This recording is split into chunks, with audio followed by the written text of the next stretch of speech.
11 000 spectateurs, une météo magnifique, Nogaro rayonne pour la troisième manche du FSBK. Supersport a rimé avec Quatuor dimanche. Bartholomé Perrin, le 39, fait oublier sa contre-performance de la veille avec un départ en trombe. Il compte jusqu'à 3 secondes d'avance sur un trio Négrier-Poncet-Muscat. Négrier 126 et Poncet 36 s'échangent la deuxième place pendant 10 tours.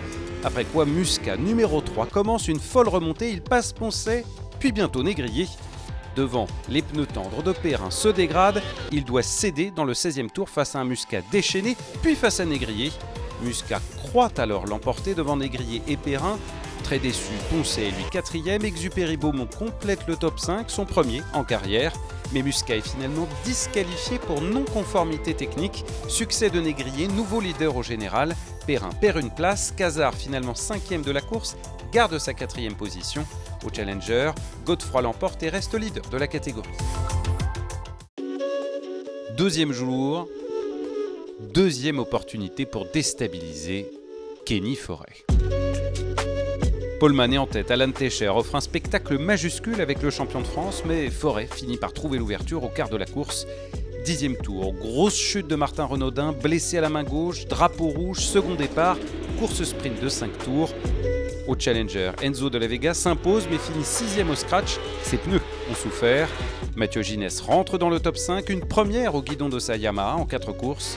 En difficulté au redémarrage sur sa Honda, Hugo Clerc résiste à Christophe Ponson, numéro 23, et à ses pneus ressuscités par l'arrêt.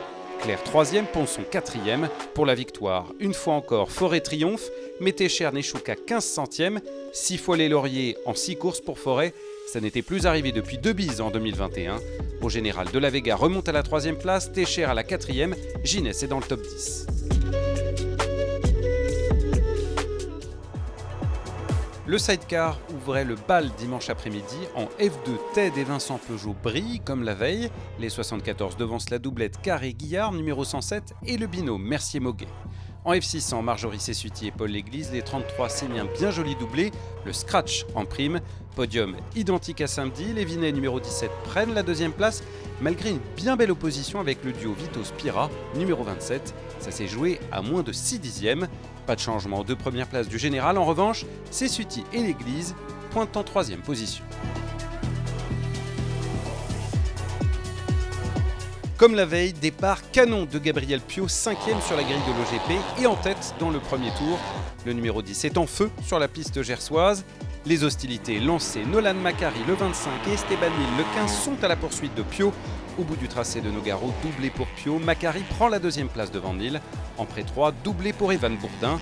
Au général, Macari reste leader, mais Piot remonte au 2e rang. Joanne Dubois chipe la 3e place à Nil. Week-end parfait pour Gabin Cazard, 2e course, 2e victoire. Le pilote de 21 ans prend la tête du championnat aux dépens de Jules Berceau, tombé la veille et tombé une fois encore. Il freine trop tard au 4e tour et manque d'entraîner Cazard dans sa chute. Dès lors, bagarre à 3 entre Cazard, le 92, Noah Sourdon, numéro 5 et Benjamin Caillet, numéro 6. Ils prennent tour à tour la tête, Caillet au 3e tour, Sourdon au 9e et Cazard au 12e. Ils passent la ligne ensemble, Cazard vainqueur donc devant Sourdon et Caillet. Au général, Caillet est 2e, Berceau perd 2 places, idem pour Guerrero, dauphin avant le week-end et 4e désormais. Il n'était pas sur le podium samedi, mais voilà Maël De Smet victorieux dimanche. À la 3e place, on retrouve une fois encore Dario Barral, numéro 28. Devant Julien De Gaulle, le 16 donne du fil à retordre à De Smet, le 80 jusqu'au bout, mais s'incline pour moins de 2 dixièmes sur la ligne. Premier succès en carrière pour De Smet. L'image est belle, à la 6e tentative, Milan Enjolras a fini par dominer Léandre Martinez. Enjolras, tout en élégance, vient réconforter son copain.